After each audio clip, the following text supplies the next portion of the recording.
अब हम लोग निर्देशांक ज्यामिति के टाइप 2 वाले क्वेश्चंस पे आ चुके हैं, मतलब विभाजन सूत्र वाले सवाल। ठीक है, तो कोई एक रेखाखंड ए बी है, ए और बी बिंदुओं को मिलाने वाला रेखाखंड। ए के निर्देशांक है x1, y1 और बी के निर्देशांक है x2, y2। कोई एक बिंदु P है जो इस रेखाखंड को m अनुपाते n में विभाजित कर रहा है। अब ये या तो अंतः विभाजित करेगा या फिर बाह्य विभाजित करेगा, है ना। दोनों के लिए अलग अलग फार्मूला है, दोनों के लिए अलग अलग स्थितियां हैं। तो अगर हम अंतः विभाजन वाली स्थिति देखें तो अंतः विभाजित अगर ये बिंदु करेगा मतलब इन दोनों बिंदुओं को मिलाने वाले रेखाखंड के ये बीच में ही होगा कहीं, और ये m अनुपाते n में यदि अंतः विभाजित कर रहा है तो ये वाला भाग अगर m होगा तो ये वाला भाग n होगा। मतलब अगर ये वाला भाग 10 है, ये वाला भाग 10 है, तो हम बोलेंगे 10 अनुपाते 10 या फिर 1 अनुपाते 1। चूंकि अनुपात है वो सरलतम रूप में लिखा जाएगा। मान लो ये अनुपात है 2 अनुपाते 3, तो 2 अनुपाते 3। अब आपको सवाल में हो सकता है 4 अनुपाते 6 दिख जाए, मतलब इसमें देखो दोनों में क्या किया, 2 का मल्टीप्लाई किया तभी तो ये मिला। मतलब क्या है, अनुपात हमेशा सरलतम रूप में लिखा जाएगा। इतनी बात समझ में आ गई आपको। ये दो बिंदु ए और बी है, इनको एक बिंदु P है m अनुपाते n में अंतः विभाजित कर रहा है। तो अंतः विभाजित करने के लिए जो फॉर्मूला है वो आपको याद रखना है, mx2 प्लस nx1 बटा m प्लस n और my2 प्लस ny1 बटा m प्लस n। ठीक है, अगर यहीं पे ये बाह्य विभाजित करेगा तो यहाँ पे ये जो प्लस था ऊपर नीचे, इसकी जगह पे क्या हो जाएगा, माइनस। और अगर ये मध्य बिंदु हो गया, मध्य बिंदु होने का मतलब ये वाला भाग इस भाग के बराबर होगा, मतलब m वाला भाग n वाले भाग के बराबर होगा।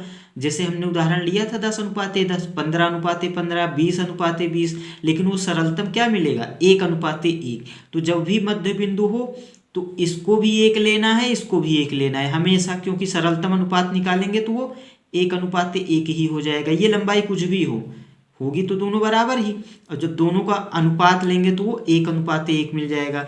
मतलब मध्य बिंदु के लिए m का मान भी 1 होगा, n का भी मान 1 होगा। अब ये m और n दोनों का मान 1 रखो तो मिल जाएगा x1, ये भी 1, तो x2 बटा m प्लस n, मतलब 1 + 1 2 हो गया। अब आप कहोगे सर ये प्लस वाला ही क्यों लिया, माइनस वाला क्यों नहीं लिया, क्योंकि ये बीच में मिलेगा ना, मध्य बिंदु तो दोनों को बिंदुओं को मिलाने वाली रेखा के बीच में ही मिलेगा, मतलब हमेशा अंतः विभाजित ही होगा मध्य बिंदु। बात समझ में आ गई। तो अब क्वेश्चन करते हैं। पहला क्वेश्चन पढ़ा आपने, कह रहा है बिंदुओं 1,3 और -4,6 को मिलाने वाले रेखाखंड को 2 अनुपाते 1 के अनुपात में अंतः विभक्त करने वाले बिंदु के निर्देशांक बताने हैं। मतलब m अनुपाते n कितना है, 2 अनुपाते 1, मतलब m का मान है 2 और n का मान है 1। a बिंदु दिया है ये हो गया x1 y1 और ये b बिंदु दिया है ये हो गया x2 y2। तो ये जो फॉर्मूला आपने पढ़ा है अंतः विभाजन के लिए वही वाला फॉर्मूला लगा दो। तो फॉर्मूला पढ़ा m x2 plus n x1 बटा m प्लस n। अब ध्यान दो यहाँ पे तिर्यक होता है, तिर्यक गुणा। ये m है तो इसका ये x2 y2 में होगा, ये n है तो इसका x1 y1 में होगा। तो m व x2, m मतलब 2 x2 -4, फिर n मतलब 1, इसका इस साइड में होगा x1 बटा में m प्लस n आएगा, और फिर m y2 तिर्यक गुणा, इसका इस साइड में, इस वाले का इस साइड में। तो m y2 मतलब 6, मतलब 2 गुणा 6 प्लस 1 गुणा 3 बटा 2 धन 1। अब इसको सॉल्व करोगे तो कितना मिलेगा, -7 बटा 3 कामा 5। यही अपना आंसर है।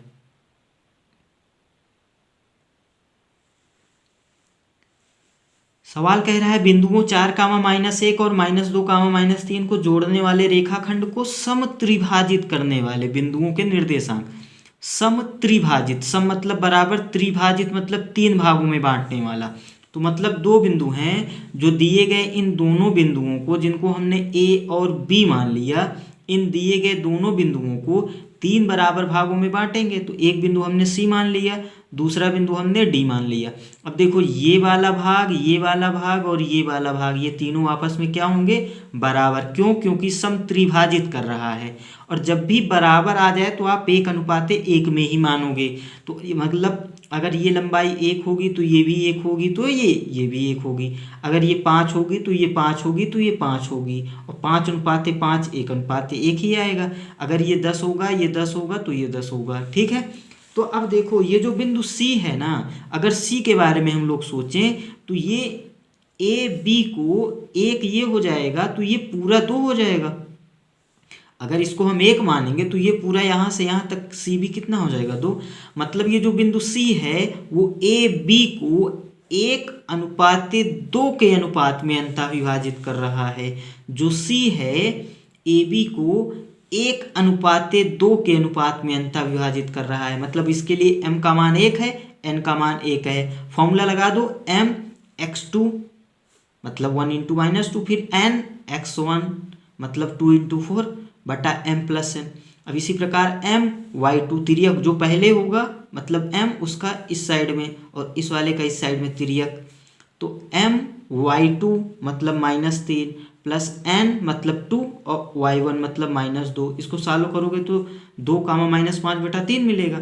अब इसी प्रकार अगर d को हम देखें तो d के लिए ये वाली पूरी लंबाई 2 हो जाएगी।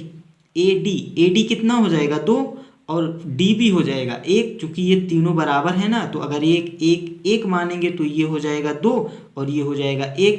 मतलब जो d है वो AB को 2:1 में अंतः विभाजित कर रहा है। मतलब इसके लिए m का मान 2 है, n का मान 1 है।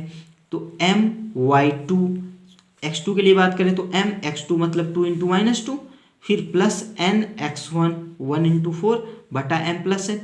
अब इसी प्रकार m y2 मतलब 2 × -3 प्लस m n y1 मतलब 1 × -1 डिवाइडेड बाई 1 + 2। अब 1 + 2 लिखो या 2 + 1 लिखो। इतनी बात समझ में आ गई। डी के लिए हम बात कर रहे थे। तो अब यहाँ से ये सॉल्व करेंगे तो डी कितना मिलेगा, 0, -7/3।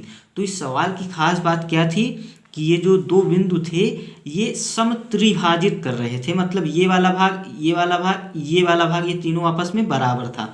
अब तीनों यदि आपस में बराबर था तो हमेशा अनुपात है, इसलिए सरलतम रूप में मतलब 1, 1, 1 मान लेंगे। ठीक है।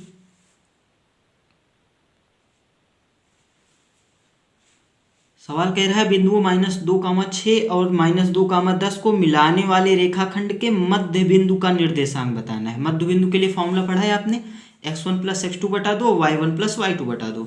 तो x1 है -2 प्लस x2 है -2, तो ये प्लस माइनस माइनस हो जाएगा। मतलब -2 -4 और -4/-2 -2 हो गया। इसी प्रकार y1 + y2/2, y1 है 6, y2 है 10, तो 10 × 6 16/2 मतलब 8 हो गया। तो अपना आंसर क्या हो गया, -2, 8।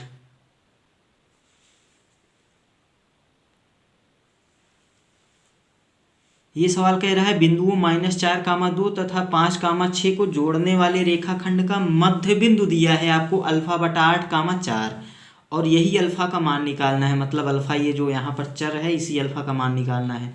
अब देखो इन दोनों बिंदुओं का मध्य बिंदु तो आप फॉर्मूले से लगाकर निकाल सकते हो, और जो मध्य बिंदु आप फॉर्मूला लगाकर निकालोगे वो वाला बिंदु इस बिंदु के बराबर होगा, क्योंकि ये वाला बिंदु सवाल में कह रहा है कि ये मध्य बिंदु है।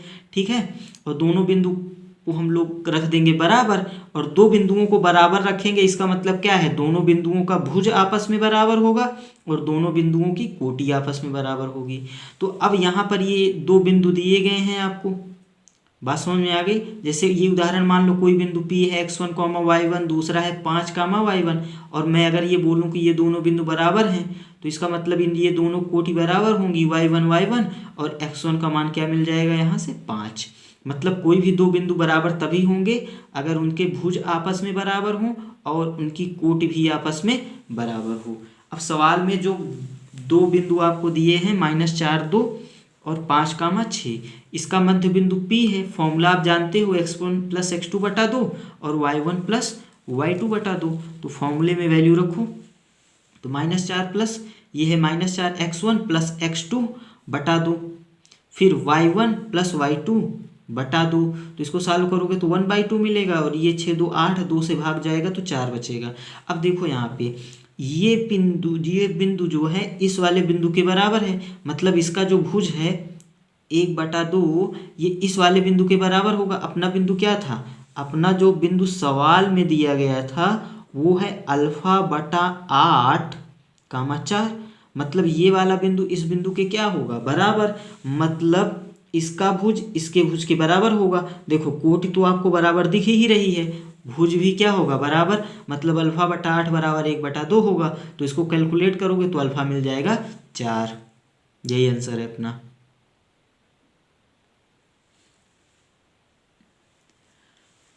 सवाल कह रहा है बिंदु -4, 6 बिंदुओं -6, 10 और 3, -8 को जोड़ने वाले रेखाखंड को किस अनुपात में विभाजित करेगा। मतलब वही जो m/n है ना, वही आपको निकालना है। तो आप ये नोट करके लिख लो कि जब भी आपको अनुपात निकालना हो तो हमेशा आप k/1 के रूप में मानो। क्यों, क्योंकि कैलकुलेशन होती है आसान। आप m/n मानकर सॉल्व करोगे तो वहाँ से भी आंसर आएगा, वो थोड़ी कैलकुलेशन लेंदी होगी, अपने को 2 समीकरण सॉल्व करना पड़ेगा।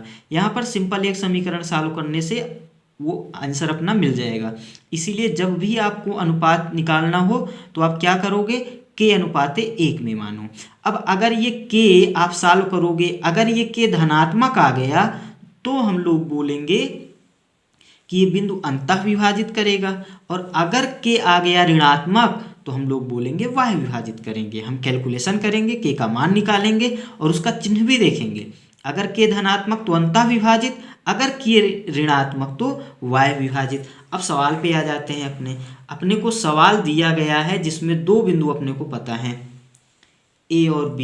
एक बिंदु p है वो भी पता है -4, 6, और अनुपात पूछा है कि ये किस अनुपात में इसको विभाजित करेगा। तो हम यहाँ पर 2 चीज़ें मानेंगे। पहली बात तो अनुपात मानेंगे k/1, और दूसरी बात ये भी हमेशा यही मानेंगे कि अंतः विभाजित कर रहा है। ठीक है, अगर k का मान ऋणात्मक आ जाएगा तो हम बोल देंगे अंतः विभाजित नहीं, y विभाजित कर रहा है, लेकिन मानेंगे हमेशा अंतः विभाजित ही। ठीक है, और किस अनुपात में मानेंगे, k/1 में। मतलब अपना जो फॉर्मूला याद है आपको, mx2 + nx1 / m + n, my2 + ny1 / m + n।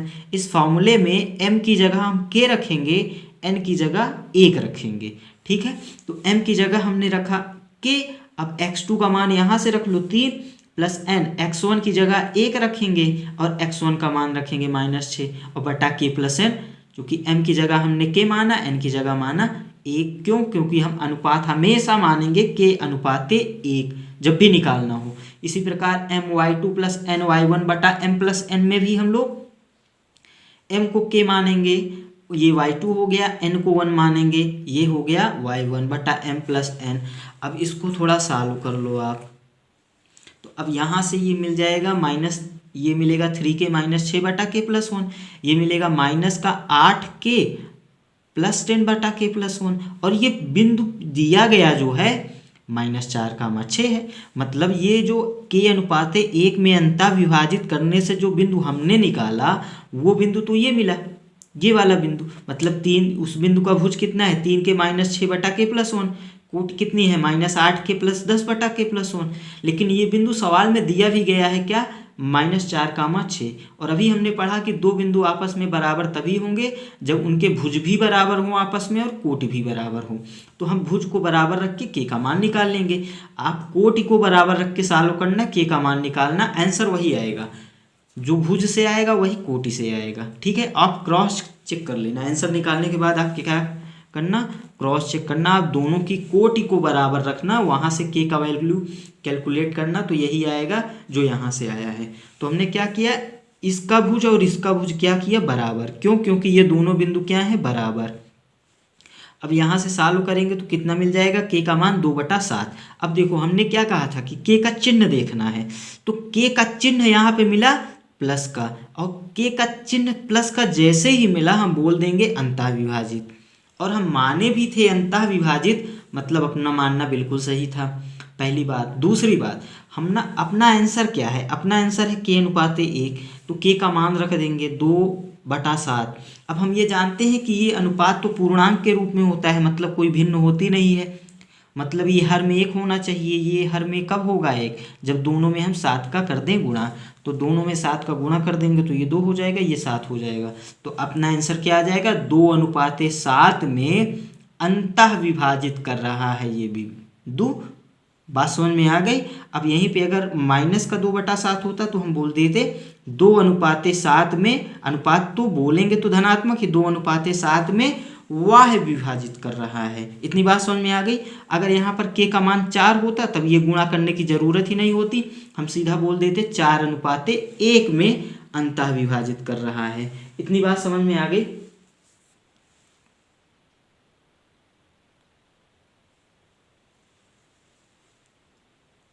इस सवाल में कह रहा है एक वृत्त के व्यास के सिरे दिए गए हैं, व्यास के सिरे a और b, ये हमने वृत्त बनाया। व्यास का सिरा हम जानते हैं, व्यास सदैव केंद्र से जाता है और जो केंद्र होता है वो व्यास के सिरों का मध्य बिंदु होता है। ये दो सिरे दिए गए हैं आपको, -2, -7 और 1, -11। आपको c निकालना है, केंद्र निकालना है। तो हमने क्या कहा, केंद्र जो है व्यास का मध्य बिंदु है, ठीक है। तो अब मध्य बिंदु का फॉर्मूला पता है आपको, x1 + x2 बटा 2 और y1 + y2 बटा 2। तो यही फॉर्मूले में ये वैल्यू रख के हम लोग क्या करेंगे, सॉल्व कर लेंगे।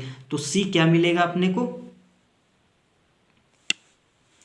x1 का मान कितना है -2, तो -2 + x2 का मान है 1 बटा 2, y1 का मान है -7, y2 का मान है -11। तो ये माइनस प्लस माइनस हो जाएगा, -7 -11 -18, 2 का भाग देंगे -9 और ये -1/2 हो जाएगा। अब केंद्र तो अपने को पता चल गया, एक आंसर तो अपने को पता चल गया। अब आपको त्रिज्या भी निकालनी है, तो वृत्त की त्रिज्या क्या होगी, अब ये AC बोलो या फिर BC बोलो, ये वृत्त की त्रिज्या होगी। अब आपको C भी पता चल गया है, C कितना है आपने निकाला यहाँ से, -1/2 -9। तो अब ये दो बिंदुओं के बीच की दूरी निकालो, तो वही होगी वृत्त की त्रिज्या। आप इससे निकालो या इससे निकालो, दोनों से बराबर ही आएगा। आप क्रॉस जरूर चेक करना, मैं अगर इससे निकाल रहा हूँ तो आप इससे निकालना। तो हम निकाल रहे हैं AC होगी वृत्त की त्रिज्या। अब आपको C भी पता है और A भी पता है, तो आप A और C को निकाल सकते हो दोनों बिंदुओं की बीच की, दो बिंदुओं के बीच की दूरी का फॉर्मूला लगा के। तो x1 - x2 का whole square plus y1 - y2 का होल स्क्वायर। अब इसको कैलकुलेट करोगे तो आंसर क्या मिलेगा आपको, 5/2। मतलब अपने वृत्त की त्रिज्या कितनी हो जाएगी, 5/2। यही अपना आंसर होगा।